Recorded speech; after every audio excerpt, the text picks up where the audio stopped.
Welcome back. Thank you, it's very good to be back.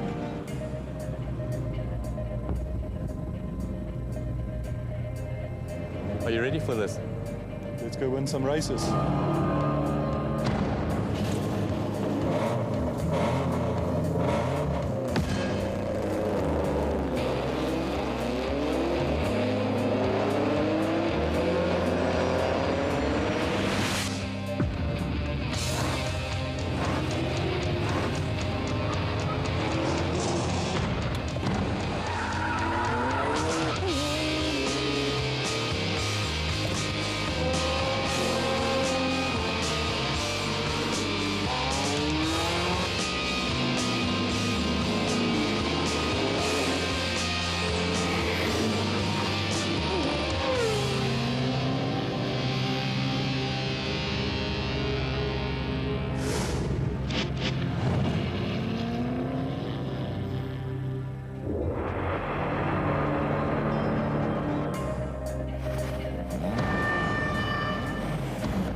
Welcome to round 4 of the Bridgestone production cars at Kyalami. My name is Gugu Zulu. This is the West Bank Super Series.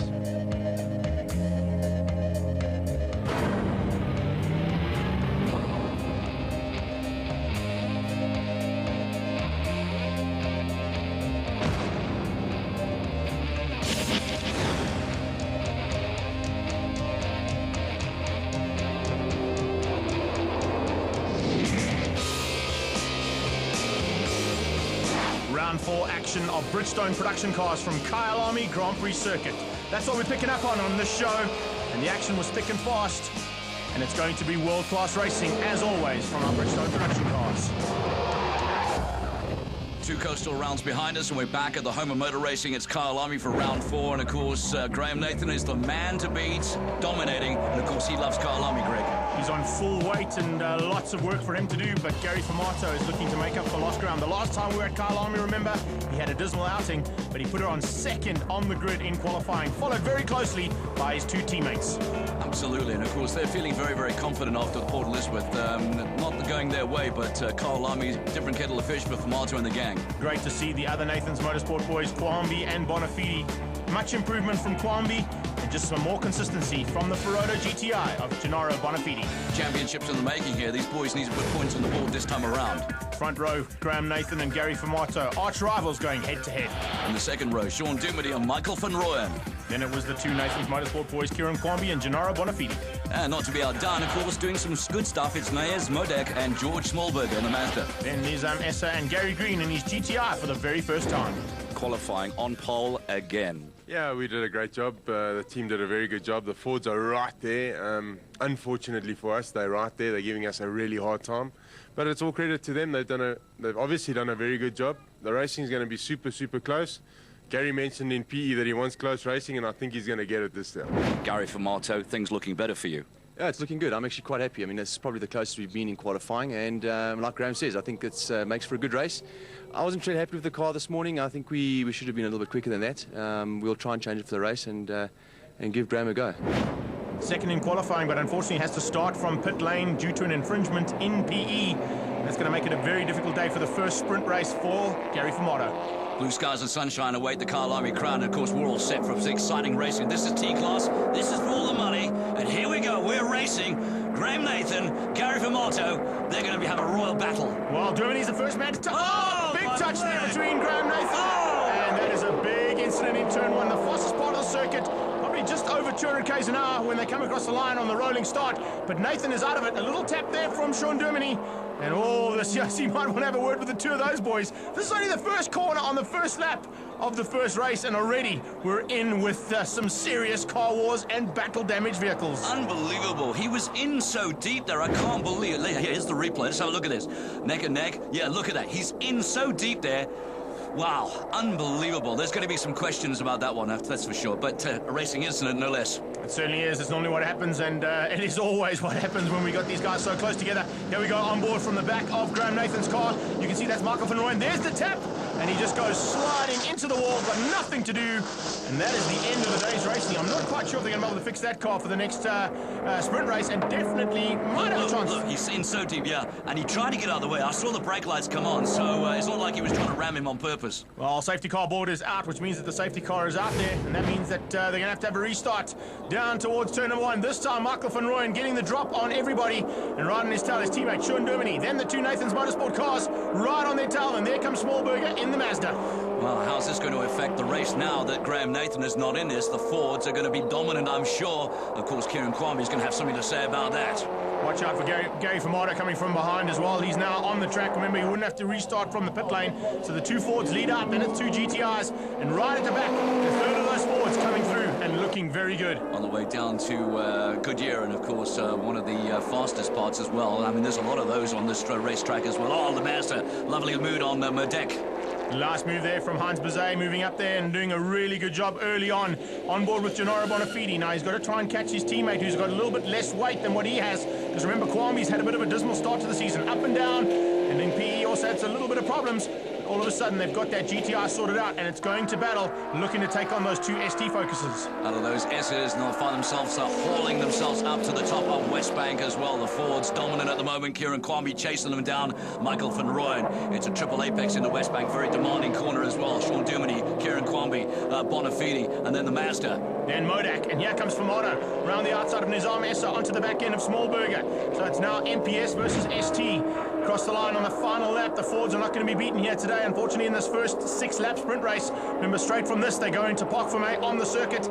No work done on the cars, and a reverse grid for race number 2, another 6-lapper, and have these GTIs found something, because Gary Famato all of a sudden is through the field and up in a 5th. Well, of course, it's the tyres as well. They've got to be looking after those. And I mean, Gary Famato, I mean, we all know that he can drive, but we're on board with Gennaro Bonafide as well. He's going to be looking for points because he's a couple of points off Graham Nathan in terms of the championship.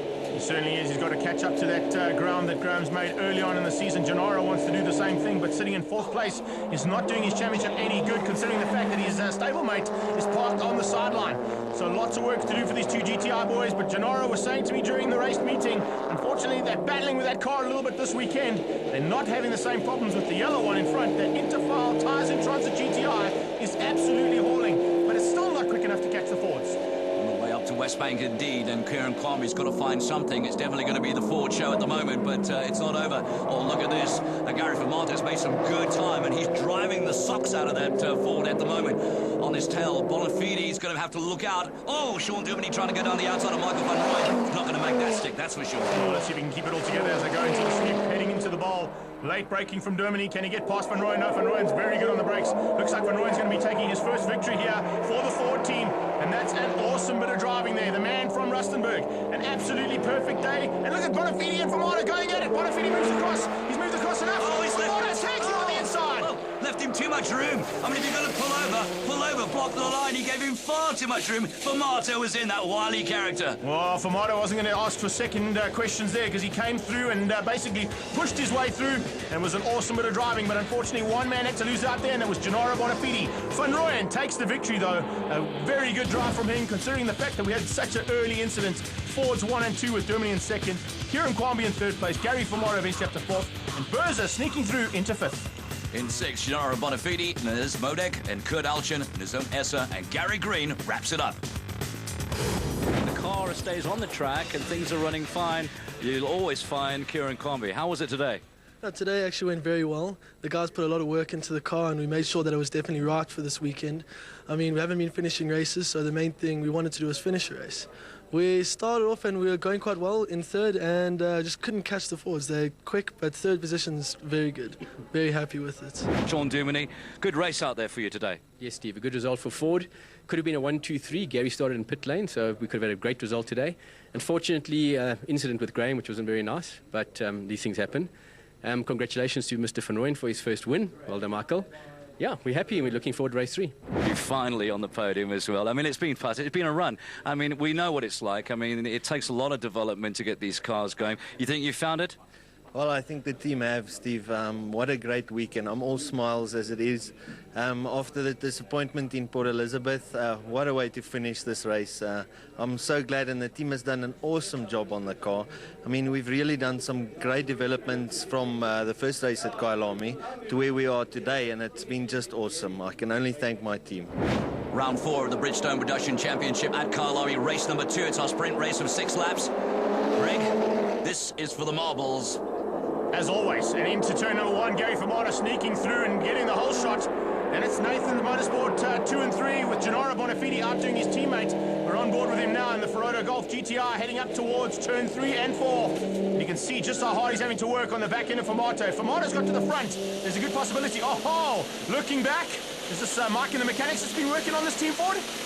Well, I don't think so, although a great band as well. Of course, as our viewers won't know, is they're not allowed any work in after the first sprint race in Parc Fermé, and of course they have to come out stock standard as they went in. So it makes things a little bit difficult if there are a few little problems or niggles. Well, no problem so far for the front two. Up on the inside of turn number 6. Looking so good. This is Clubhouse Corner. Oh, Kwame going side by side with Hans Berzer.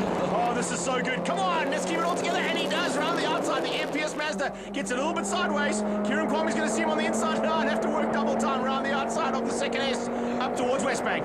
It's nice to see the Mazda starting to perform. They've had a really, really bad lot of luck over the last couple of rounds as well. And it looks like they're making some headway. Oh, he goes down on the inside. I think he's got him. Yeah, he made a slight mistake there. Berzer coming out of the second part of the triple apex, and it looks like Kwame's got the drive, but he's side by side with that Mazda just behind are the 2 Fords. Germany outdoing Van Rooyen this time around the outside of the sweep into the bowl and onto the braking markers. Berzer has about 5 cars looking for a way past, and he just makes that MPS as wide as a Mazda 6. Watch Gary Fermata. He'll be on the charge as well. We're on board with Michael Van Rooyen, one of those Fords, and on the outside of that is Sean Duminy, Kieran Kwame in front, and of course, oh, there's that little Tabbity. Oh, great driving. Front wheel drive, thank goodness. Just keep the foot buried, otherwise it's going to get completely out of shape. Kwame under pressure.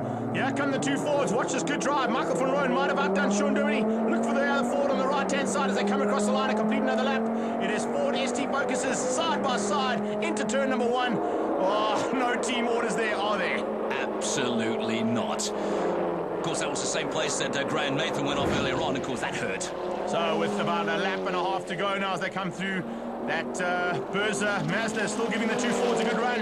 Looks like the GTR's managed to sneak through and get ahead. But here comes Duminy and Van Rooyen. Heinz has got to have to work hard here, but I think it might be a case of too little, too late. 2 Fords around the outside, 2 trailer park girls. Yep, there they go. Duminy and Van Rooyen. Malcolm McLaren's Buffalo Girls. Oh, you're wicked. No, we try hard, but here comes Duminy. He's got to have a little bit more in this Ford of his, because the internal battle is not over yet. Van Rooyen is not going to let him get this victory in terms of the Fords. And here they come into the bowl, onto the brakes. Germany keeping it very wide and side by side. Van Rooyen's going to try to sneak up the inside. I think he might just back out of this one with 1 lap to go. He'll have a look on this final lap and see whether or not he can find a way past. But Van Rooyen and Germany are really giving it everything they've got. I'm really encouraged, Greg, by Berzer's Mazda. I mean, it hasn't really shone over the last couple of rounds, as I mentioned. It's starting to look really good. Kieran Kwame off in the distance. Yeah, he's trying to catch Gennaro Bonafide in second place. And, of course, Fermata at the front. Remember, we haven't seen much of him because he disappeared. He checked out early and hasn't told anybody about that situation. But his 2 Ford counterparts are going at it. And it looks like Van Rooyen definitely wants to get past. Here is our leader, out of Westbank corner. Gennaro Bonafide in second place, the Ferodo GTI. And then the Interfile, Tarzan Transit GTI of Kieran Kwame. Now, if you look at the pace that Kieran Kwame's found at Kyalami, it's just a pity he couldn't get past those Fords earlier, because I think he might have been able to catch Gennaro. A reverse shot on board with Gary Fermata at the moment. Of course, this is going to help Gary's cause in terms of the championship, because he was lagging somewhat behind. If he can get these points on the board and have a good day, he can actually just really catch up on that gap that Graham Nathan has set. He has to get to the front end. He's done just that, and with 1 corner to go, no one's going to catch him. Fermata is going to make it a victory for the Ford team here. And it looks like it's 2 victories so far for these Fords. And the sprint races, 1-2 Michael Van Rooyen this time out to Gary Fermata, and the GTIs have not found an answer to the Ford's pace here at Kyalami. This bodes well for the championship at the moment for Ford. They're on the comeback trail, and of course they had to do it at Kyalami, didn't they, Greg?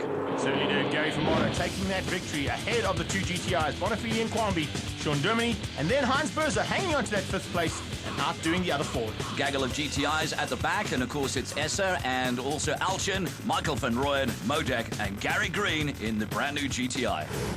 Nice to be on the podium again. Yeah, again, it was a good race as well. Myself and Heinz had a good dice. But from there, I got held up a little bit, and then Gary and Gennaro just got away. I mean, I got past the guys and just held third for the rest of the race, and it turned out to be very good. I just wanted to say thanks to Interfile, Tyres and Transit, and Nathan's Motorsports. Nathan's Motorsport have put a very good job into the car, as well as RG Motorsports, so thanks to them. In second place, nice to have you back on the podium again, Gennaro. Enjoyed that out there? Yeah, look, we struggled a bit yesterday, and in qualifying we had a bit of a problem, but we seem to have sorted it out. The race was pretty boring. Gary got past me before the first corner, then I tried to keep up with him, but I just didn't have the pace. So we'll see now. We've got the long third race now. Now it's about tyre conservation and making it last and reliability, and the Volkswagen definitely has that. So we're trying to put the Ferrari up there in the front. We'll see how it goes. 12 laps. Look, it's a new ball game, man. You looked confident in the beginning, and it's finally paid out. This is the kind of result you were after. It was indeed. It was part of the plan. I mean, we knew we'd start somewhere near the front, irrespective of whatever happened at the first corner. So we made the most of that and, came over in front. We're struggling with the car a little bit today. The track has changed since yesterday afternoon. We don't have the kind of pace that we had yesterday. So, to really work hard and try and save the tyres. As Gennaro just mentioned, it's all going to be about tyres now, the third heat. So hopefully we've got enough left and we can do something there.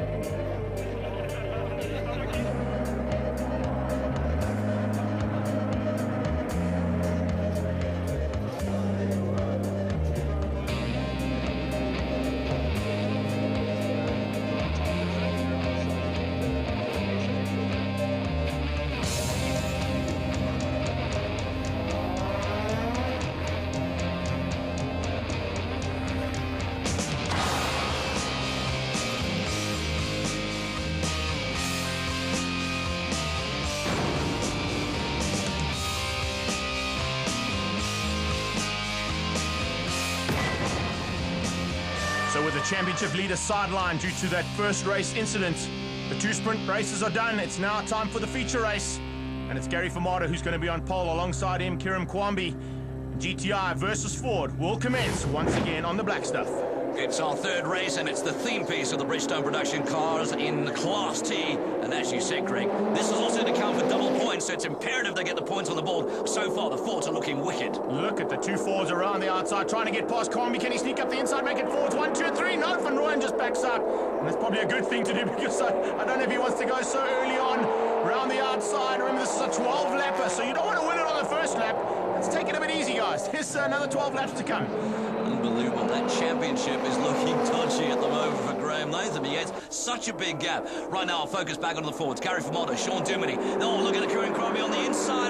Yeah, he's got it from Michael van Rooyen. Michael's not having enough of that. He's going around the outside. He certainly is, and Kwambi realizes that he's got to get to that outside line. Otherwise, Van Rooyen might sneak up. Look how dark it's got all of a sudden. We're right into the closing stages of the day, never mind anything else. And this Ford battle at the front is only being outdone by Kieran Kwambi's Interfile GTI. Onto the brakes, into the first of the S's. The two Fords at the front are Germany and Famata. Van Rooyen has got problems of his own. One is a GTI in front of him. The other one is Gennaro Bonafini in the second of the Volkswagen GTIs, right on his tail. Up to the shelf, top of West Bank as well. Of course, the Fords seem to do really well in the tight, twisty bits as well. And they get the hammer down really quickly, and then they actually put a lot of pressure on the guys that are behind them because they've got so much torque. Check this out. There's two side by side. ST versus GTI. Who's going to have what it takes? So remember, these guys are running now 7 litres of water on there for the intercoolers. A new rule change for this particular round. It seems to be working out quite nicely because the times are so evenly matched. But unfortunately, it's all about driver skill. And right now, Kieran Kwambi is outdoing both Van Rooyen and Bonafini. Yeah, Bonafini's not having a great weekend so far, but he's always on the inside. Oh, yes. I think he's got Michael Van Rooyen there. I think he learned something from the very first time they went through that corner with Gary Famata, but watch out, here comes Berza. Oh, he had a good look up the inside there in the MPS. That Mazda is looking so good, and what a great improvement for that team. They really are starting to come to grips with the conditions and the other manufacturers out there on the track. Well, I could see the whites of Berza's eyes, and he had to really get on the brakes hard, otherwise he would have T-boned Michael Van Rooyen, who we're watching right now. And Anyway. Trying to get away here from Gennaro Bonafide, but right on Bonafide's tail is Berza. He hasn't given up anything. He realizes that he's found the pace and he can run with that GTI and the ST Focus. So Van Rooyen and Bonafide also under a bit of pressure now. Never mind in the battle between themselves, but that Mazda is coming on and coming on strong. Yeah, I agree with that as well. They've done some improvements on that cars, and they're looking really, really good. And of course, he's a great. Oh, he's going down the inside. Oh, very, very close to Gennaro Bonafide. He knows that Mazda's behind him. There's no doubt about that. The two red and white cars absolutely stuck together with some super glue. Just in the background, speaking of improvements, Niaz Modak having a magnificent ride, and he's actually going to get the car rookie of the day. So fantastic stuff from him. But right now, Bonafide maintains his championship chase as well as the chase for this Ford in front of him. Van Rooyen's pulled a little bit of a gap going through the S's, so I think Gennaro is a little bit more concerned about the Mazda behind him than trying to get past the Ford in front. Here we are again for me, deja vu, the top of West Bank. Anyway, it's lap 5 of 12. Of course, no change in the leadership at the moment. Gennaro Bonafide's got to stop putting the hammer down. He needs points, otherwise that championship gap right now with Nathan out, he needs to pull more points. I think what's happened there is he started to fade a little bit in the halfway mark, and you can see just how hard these boys are working, because look at the brakes on Kieran Kwambi's car as he came through turn 3 and 4. Those discs are lit up, they are red hot, so you know he is working this Interfile Golf GTI as hard as he can. He's got onto the back of Germany. Can he get past him? Yeah, Kieran Kwambi, I mean, the boy can drive. I mean, there's no doubt about it. When he keeps it on the black stuff, he's very, very competitive. And of course, Nathan Motorsport has really got this GTI flying. Oh, look at the squeeze here. Germany squeezes him into Klaus corner, but Kwambi wasn't having any of that. He said, right, if you want to squeeze me, I'm not going to take it. I'm going to come through and show you that I've got the talent. Here comes that. Here comes Dumity. He hasn't finished. This is not finished by a long shot through the S's. They'll be on their way up to West Bank as well. It's very close. We're on board with Kieran Kwambi as well. He's larger than life. We've got Sean Dumity behind him. And of course, the two Fords. He is not finished with this, I promise you. There's still much more to come from this. Well, Dumity goes wide. He's going to cut the apex very late, which means he might be able to get the drive on. Here comes Van Rooyen. He's got to watch out for Van Rooyen and his teammates. This is the back end of the Interfile GTI, and it's got a Ford VTEC trailer right on the back end, and there's nothing in between these three cars. I wouldn't want a little tap at this speed. I tell you what, we've seen it already from Graham Nathan in the very first race. Late braking, Dumity had a look. Oh, he has a big look up the inside, but Kwambi slams the door shut, says, no, you're going to have to work harder than that to get past me. And Van Rooyen sitting in the best seat in the house going, come on, Sean, make a mistake. I'd love to be up there. What's coming across for me, Greg, is the composure of Kieran Kwambi. He seems very, very level-headed. He certainly is a very talented youngster. He's come out of regional championship racing and, of course, done a great job there. Now stepping up into the Nationals in the Bridgestone production cars Class T, and he really has come to grips with this car for this particular round. Had some dismal start to the season, as we mentioned earlier, but all of a sudden, Kwambi is now a factor. I'm just doing some calculations at the moment, and this seems to be the Famato show at the moment. Now, this will bode well for his championship race as he starts to haul back the guys that have been in front of him. So this is going to be a great day. If it stays this way, Greg, a great day for Ford. Yeah, if we can keep it all together, that's what they need to do. Remember, the race is not over just yet. A couple of laps to go, and Germany means business. So does Van Rooyen. We're coming into lap 7 of 12. Onto the braking markers once again, down in the bowl. Van Rooyen looks up the inside. Too easy. Brilliant. Germany left the door wide open there. You can't do that. Van Rooyen will pounce, and we've seen him win in his RSC GTI last year. He's now in the Ford, and there's no team orders because Germany comes straight back at him and says, I am going to take this third place. Well, this is great news for Gennaro Bonafide, because while these two are mixing it up, he's bringing Gennaro Bonafide back into the mix. As we can see, he's all over it. He gets great drive on the outside. He might just pit Michael Van Rooyen here. Let's see if Van Rooyen can keep it around the outside. Remember, this is a slightly different exit to pit lane now. You can see the poles on the left-hand side, which means they can't brake and go wide. What a great bit of moving there. That was fantastic driving. Germany saw him coming, just tapped out of it slightly, allowed Van Rooyen through, but that's opened up the door for Gennaro Bonafide. Can he sneak through? Yes, he can. They side by side into 3, onto the braking markers for turn 4, and Bonafide is through. Had nowhere to go. I mean, and of course, Sean Dumity likes that line going into that second. He really does. I don't know why, but he just does. Yeah, it didn't work out for him this time, though, because Bonafide squeezed him out. Now has his sights set, but can Gennaro Bonafide find that little bit extra that is required for these last 5 laps? On the gas, Bonafide. Right now, we're a final lap. It is the Gary Famato show. Kieran Kwambi is chasing him down. It's not over just yet. Kwambi has worked so well in the closing stages because he's closed the gap down between Gary Famato, but I think Famato has maybe just eased off a little bit, trying to nurse that car. Look at those brakes. Oh, they are red hot as they come out of there. Sizzling. You can see this has been red hot action as always in Class T. And now as they come through turn 13, 1 corner to go. Gary Famato's going to make it 2 victories here on the day. Race 2 and race 3 are going to go to the Ford man, and that's a good day in the saddle for Gary Formato. As you said, Steve, that's just going to close things up, and this championship is now blown wide open, considering the fact that Graham Nathan in the Indy Oils GTI wasn't in any of the races. Well, here's a news flash. We're going to get to see Gary Formato smile. Well, we hope so.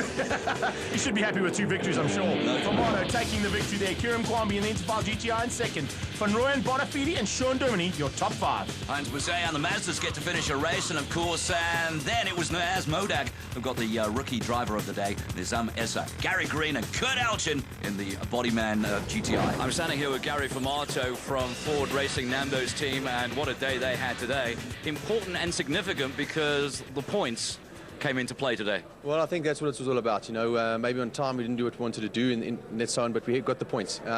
It's important. However, I think a couple of unfortunate incidents today. I think that the first heat was bad news for everybody. Personally, I think it was a racing incident, but you know, we'd like to beat everybody out on the track. There's no doubt. But at the end of the day, racing's racing, and we'll take the points wherever we can. And I'm just quite happy with the way the team's performed this weekend. I think we have improved a hell of a lot, and that's been really important. Congratulations. A nice little award to get. The people recognising your drive today. Thank you. I really appreciate everything. It's a lot of hard work, and I just want to thank my team for putting all the effort in. And it's awesome to drive with Bridgestone production cars. My first year, and I'm thoroughly enjoying it. Graham Nathan maintains his lead at the top end, but Bonafide has closed him down, so has Gary Formato, and Kieran Kwambi is back up in the mix too. GTIs versus Fords in the top 6. For all your information on the Westbank Super Series, visit our website www.westbanksuperseries.co.za and stay in the loop.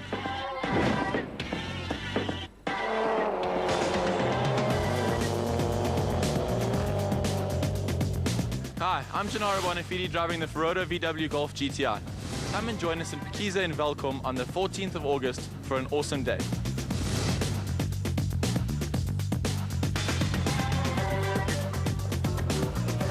Class T done and dusted. Join us after the break for some Class A action.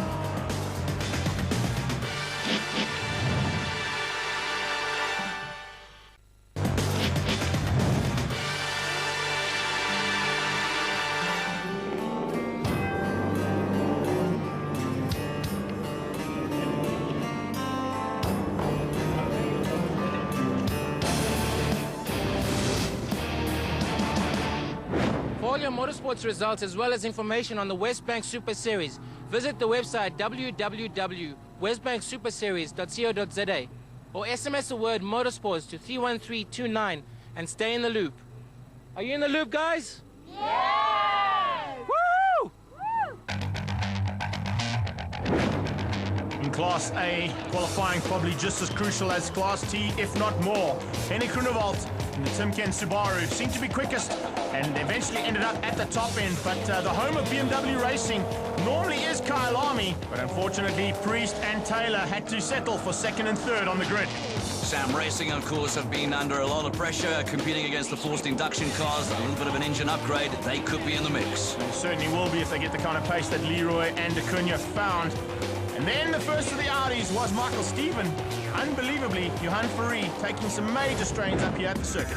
All right, let's have a look at how it stood on qualifying on the front row. Henny Grunewald, Anthony Taylor. Then it was Melville Priest, followed by Leroy Poulter in the first of the Nissans. And then on the next row, it's Marco Acuna in the other Nissan and Michael Stephen in the Audi. Then Richard Roots taking on Chop Sapuka.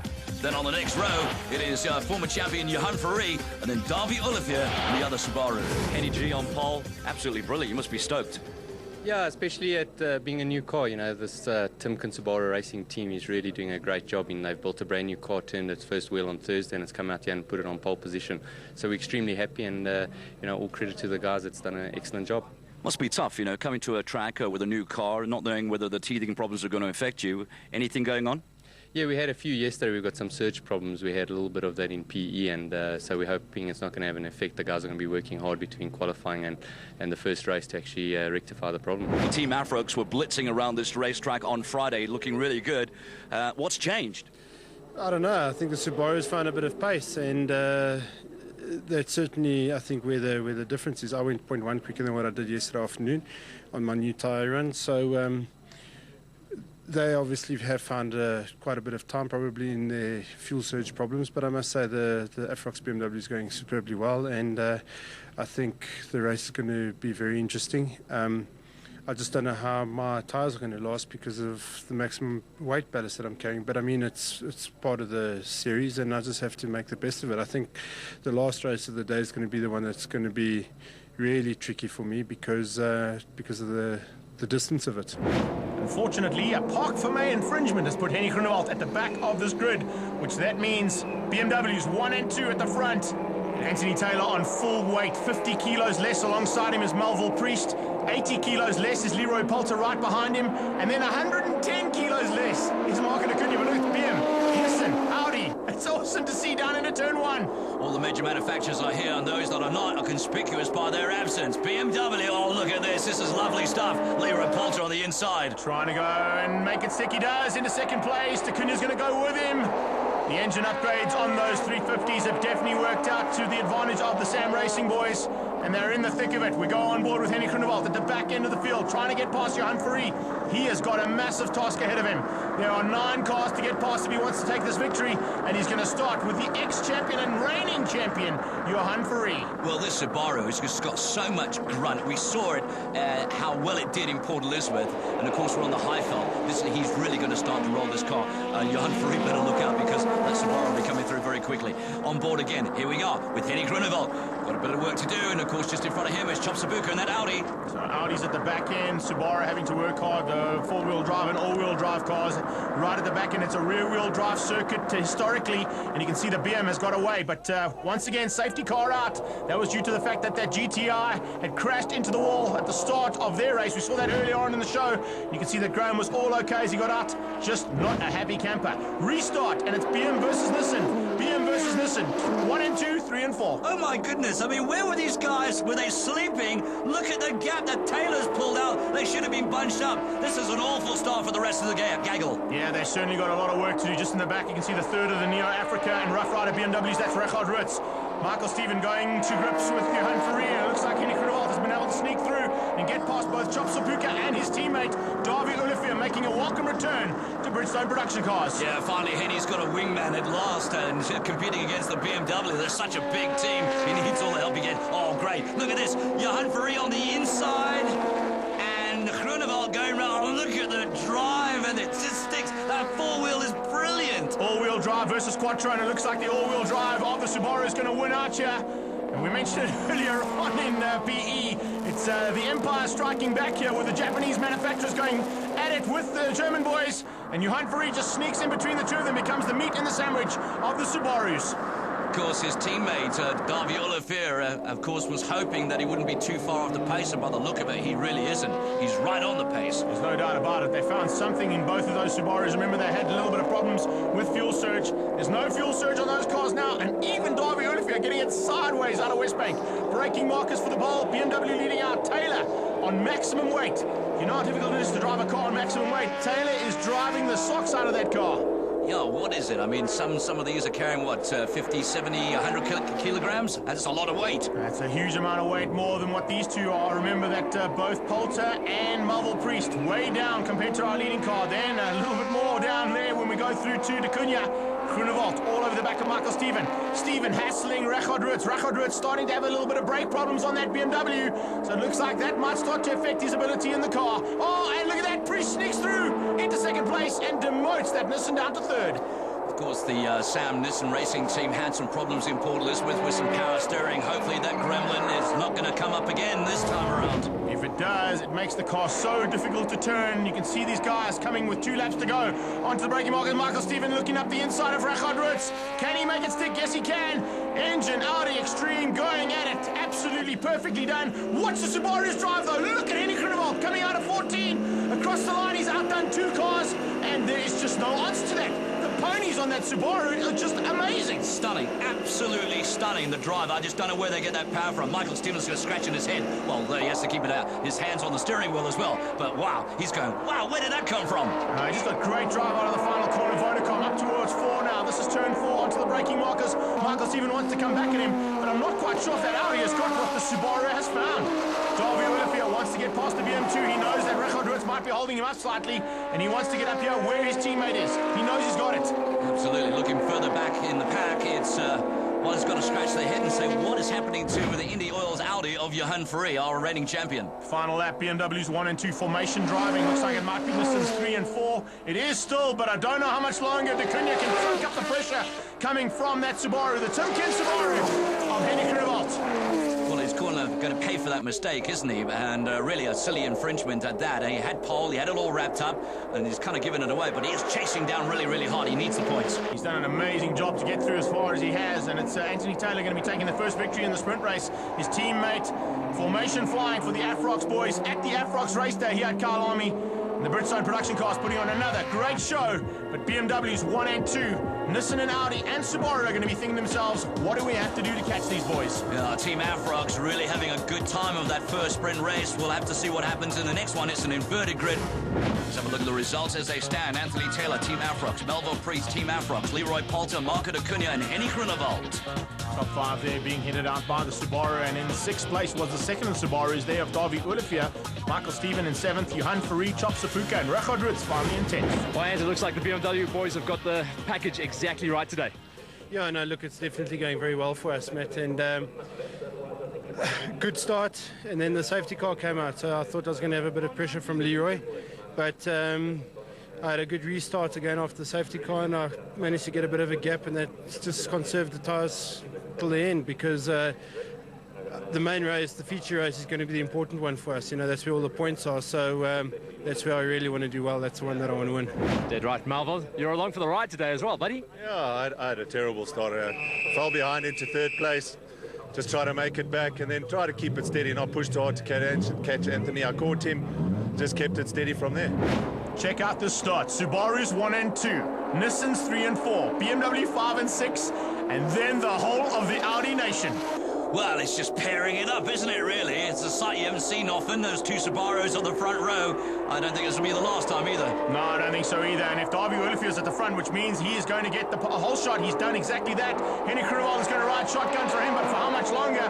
As the 2 Nissans and BMWs and a resurgent Johan Ferrari come through the field. I was looking back at the field in the first race, and Michael Stephen in that Audi, a bit disappointed. Maybe he didn't get his calculations right. Maybe he wanted to actually finish on pole for the second race, but that hasn't worked out for him. He's going to have to drive the socks off this car today. He really has, and at the front end, looks like Henny's already starting to hassle Davy Olivier. Davy Olivier, remember, took Subaru's very first victory.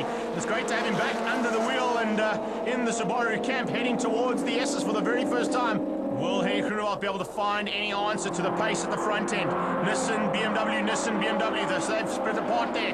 Wonder if that Nissan 350Z, which hopefully is going to become a 370Z very, very shortly, these boys can get it all together. The modifications they've done to the engine are working well, and it bodes well for the future of Nissan's entries here in Bridgestone production cars. Melville Priest trying to go on the outside of Marco De Cunha. He might just make that stick. Of course, I love the motto of Team Timken at the moment, the Subarus. Hey, let's go win some races, they say. And that's exactly what they're looking to do here in the feature race. But up the inside comes the team leader, Tim Ken Subaru, outdoing the Sassel Subaru there. Stablemates, of course, heading towards turn 13, a difficult corner to do. All-wheel drive and turbocharged. Remember that those Subarus are going to have a slight better grunt out of the corners than the rear-wheel drive Nissans and BMs. Yeah, those forced induction cars, of course, out there are really, really powerful. But when you put those two combinations in the Subaru, you've got a really wicked motor car. Check out this, though, Steve. I just picked that up. That's Leroy Poulter. I thought that was De Cunha. Looks like Poulter's got a problem on the car, and I hope it's not power steering. Not again. Not again. Not again. Well, you can see how difficult he's making it, trying to turn through those corners. Up the inside comes Johan Ferrari. He's made up one position. That's 1 and 2 in the championship last year. 1 and 2 on the cars. But they're sitting down in what is currently 7th and 8th place on the road. Yeah, Poulter really, really battling at the moment. You can see it. The Audi's just breezed past him as well. He's having to really wrestle that car. I think you've nailed it. I think he's got a steering problem. Well, if Richard Rutz can get past him, I'm definitely going to put the money on that there's a problem in that car. Ritzy driving hard, but the Rough Rider BMW has really battled. There you see Poulter into the pits. Leroy parking the Nissan on the side. It looked like you were absolutely flying in the restart here. What happened? In the restart of the first heat, when the safety car came out, the power steering had gone on the car. So we just tried to hang on to the end. I had quite a gap, and I said to the guys at the start of the second heat, I don't think we're going to manage it. So you just can't drive. You can't turn the steering wheel at all. So it's right to stop and maybe save the tyres for the last heat. I think it's time to get back in the gym, hey? Power steering. More spinach, more spinach. That's it, but unfortunately, yes, it is that difficult to turn a car without the power steering. The Subarus have got to the front and have disappeared. The BMs are now sitting 3 and 4 on the road, and it looks as if it's going to be Priest to outdo Anthony Taylor.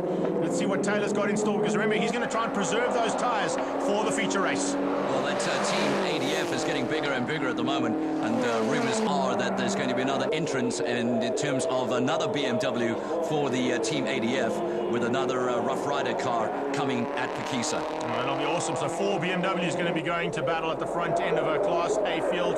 Always great to see another manufacturer throwing in a fourth car. These boys have been really good, and the 2 BMWs, as I said at the beginning of the show, usually dominate here at Kyalami, but all of a sudden, Subaru have come to the front end, and it looks like Henny Groenewald and Davy Olivier will take the victory here in the second sprint race. 1 and 2 for Subaru, 3 and 4 for BMW. Nice to see, Greg. Nice to see, and welcome back, Davy Olivier. Confirmation of those results. You can see Henny Groenewald in the Tim Ken Sassel Subaru takes it ahead of his Sassel Subaru teammate Davy Olivier. It was BMW's 3 and 4. Melville Priest ahead of Anthony Taylor, and a much better run for Johan Fourie there in 5th. All right, looking back at the following finishes, Michael Stephen in the Audi, Chop Sapuka, Rechard Roots, Marco de Cunha, and Leroy Poulter with the steering problem in the Tubulatech Nissan. Putting down the pressure to the rest of the teams that are currently going around Kyalami. You did it again. Well done, Henny Groenewald. What a great drive. Yeah, I tell you, very happy, especially I think the first race worked out. We had to start at the back because, you know, I obviously made a little mistake this morning in qualifying. But, you know, really worked out nicely. We finished up 5th and 6th with Davy, so we had the front row for race 2. So really ideal situation, and the cars proved that they could stay up there, so we're really happy. What was the difference between race 2 and race 1? Because the BMWs were certainly in control, and it didn't feel that you could actually make the gap onto them. Race 2 was completely the reverse. Yeah, I think possibly, you know, looking at yesterday, the pace that they had, and obviously today being very close with qualifying, is the BMW is a good package. So I think once they got up to 3rd, it looked like at a stage that I think it was Melville, he was actually catching. And, you know, it just settled, I think, the last lap or 2 that we could actually maybe make up another car length. So at a stage, the concern was there that they were catching with some pace. And nice to have this man back after a back operation in December, been out for the first 3 rounds. You must be ecstatic with the result at the moment, Davy. Look, as a racer, we want to come back and win, but the reality doesn't set in until like yesterday, where we had a lot of problems trying to get the car quicker. Luckily, it wasn't my fault. Luckily, there was a small mistake on the car, which I managed to rectify this morning, and man, am I glad to be here. Well, you've done absolutely superb driving out there as well today. I mean, being out for so long, but I mean, you've climbed into a car which, let's be fair, did really well in Port Elizabeth. The expectations weren't quite up there, but yours were, certainly. For sure. Look, the thing is, it was a ding-dong battle between myself and my teammate, and it was a lot of fun. You know, the thing is, what's nice about it is we know that we won't do any funny stuff to take each other out. You know, it only happens in Formula One, I suppose, you know. But anyway, it was fun racing Henny, and it was fun coming second behind him. It was excellent.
Feature race time, and it's Subaru on pole position alongside him Taylor in the BMW.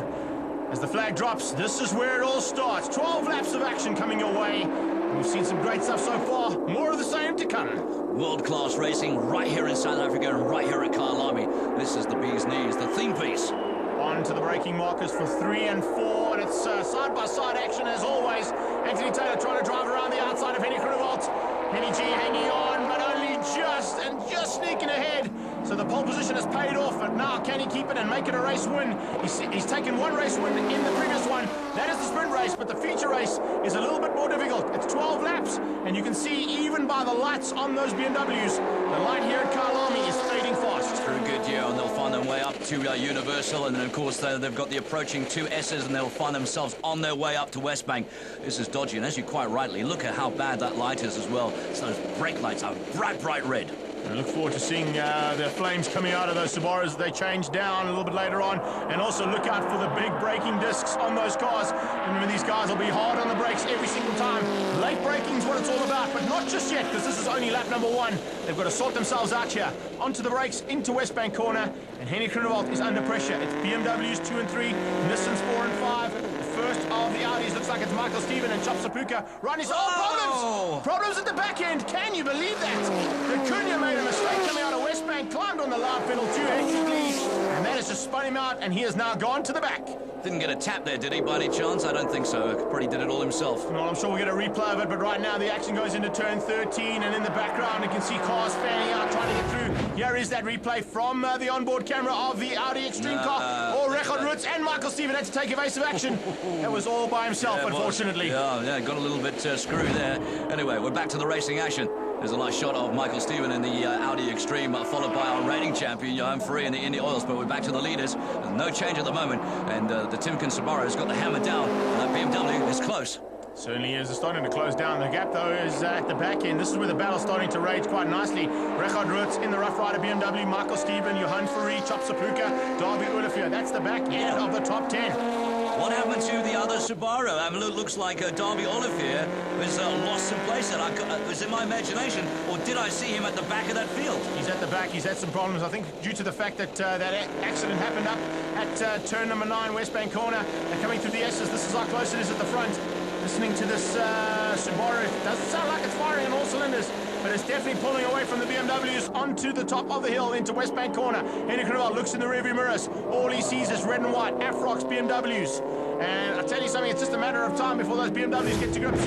It's tyre preservation. It is very, very vital here, especially in the sprint race. 4 into 12, and of course a championship in the making. Henny Groenewald is putting points on the board. If he pulls this off, this will be a great day for him. Oh, look at this! Thanks for... Oh, there's a problem. That Subaru is slowing down dramatically. Priest goes by. BMWs 1 and 2, and it looks like the Nissan might sneak through too. Oh, no! The Subaru's out. Henny Groenewald had a chance of taking another victory here for Subaru, and his day has been ended. It is on the sideline.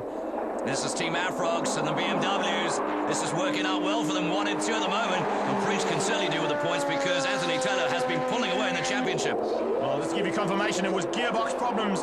Gearbox full of neutrals.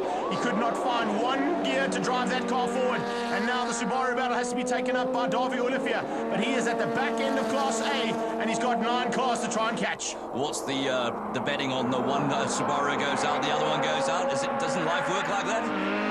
Usually it does, but hopefully it doesn't this time. It's Team Timken Sassel Subaru behind the 2 Engine Extreme Audis, and Chop Sapuka has got his hands full of Darby Olivier. Olivier would love to come and make it a debut and a victory in his debut return. 1 and 2, Team ADF is still on song here, and it's going to turn out to be a great day if that keeps like this. Nice to see the Nissan 350. Of course, it's not a 370. It is still a 350. Michael Steven on board here as we go through the sweep. Johan Free looking for a way past Richard Roots. Not an easy man to pass. Rear-wheel drive versus Quattro here. Onto the brakes. This is a good drive here from Michael Steven. Oh, Richard Roots gets it sideways. Oh, lovely stuff from Richard Roots.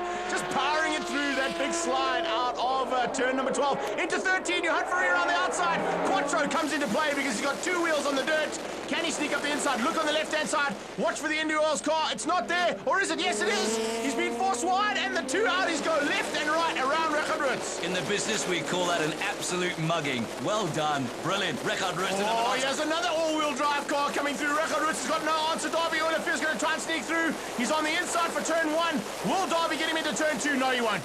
Slams the door shut. Well, I mean, saying that, where was he? Because, I mean, if he was on the inside there, where is Darby Olivier? I mean, he should have been there. I mean, that momentum, he had the right line as well. I mean, where's he gone? Unfortunately, there he is. Oh, losing out there a little bit as they came out of 3 and 4 yet to break to allow Richard Roots a little bit of space, but now they're side by side. Oh, no! Oh, here we go. The Subaru's lost out as well. There's a problem on Darby's car. Well, he's got it going again, but hopefully it's not a gearbox problem like we saw on the first of the Tim Kent Subarus. Johan Free on the outside, having a look at Michael Stephen. Gives him a little touch at the back. I'm here, buddy, I'm here, and I'm the reigning champion. I need points. Front right, and that is blown. Oh no, Leroy Poulter out. Henry Kroenewald, as we said, already out with no gears. So there's cars falling by the wayside here as we go into the final lap.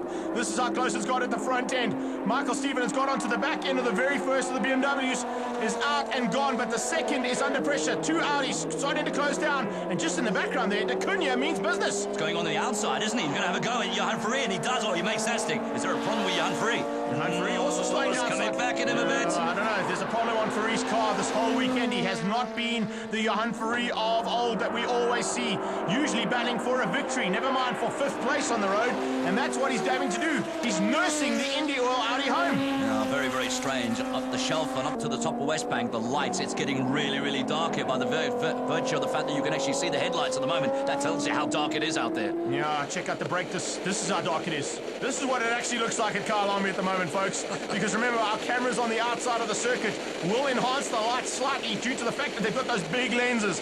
But here's what it actually looks like. Onto the brakes, into the wall for the final time, and it's Afrox BMW going to be taking it 1 and 2 here today.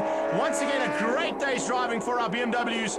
And considering they had maximum weight, man, the Audi, Subarus and Nissans have got to do some homework heading to Pakisa. Well, that's just it, homework and development. And Donovan van Heerden, team principal of this team, is going to be absolutely delighted. Checkered flag out, Anthony Taylor. It's been an absolutely awesome race for Team Afrox today.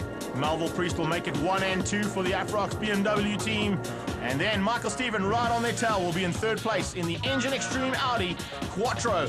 Chop Sapuka makes it Audis 3 and 4, and Johan Free actually makes it 3 Audis in the top 5. Battling former champion. Richard Roots is in there with the Rough Rider BMW. Leroy Poulter, Davy Olivier, and Henny Kroenewald. Both of those Kintons out. The BMWs were quick all through the weekend, and you must be walking away a happy man today, Anthony.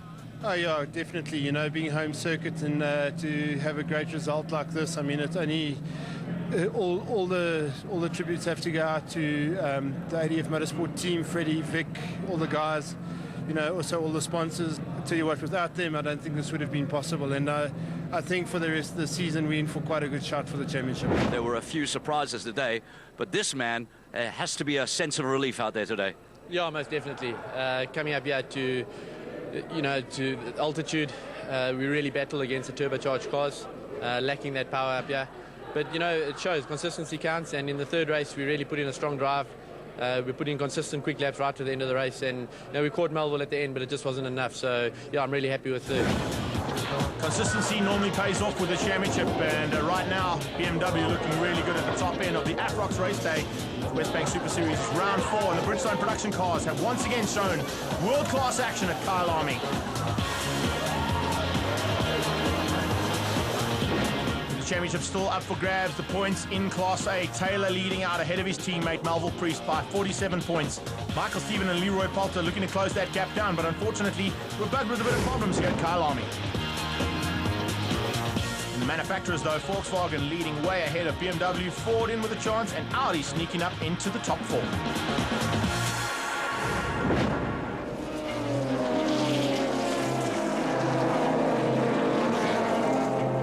Hi, I'm Anthony Taylor, Team Afrox BMW. Join us at Pakisa Freeway on the 14th of August for the next round of the Bridgestone Production Car Championship. Hope to see you all there.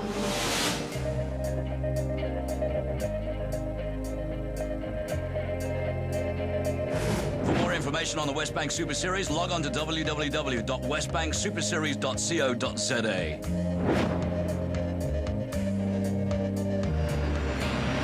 That's a wrap of the Bridgestone production cars.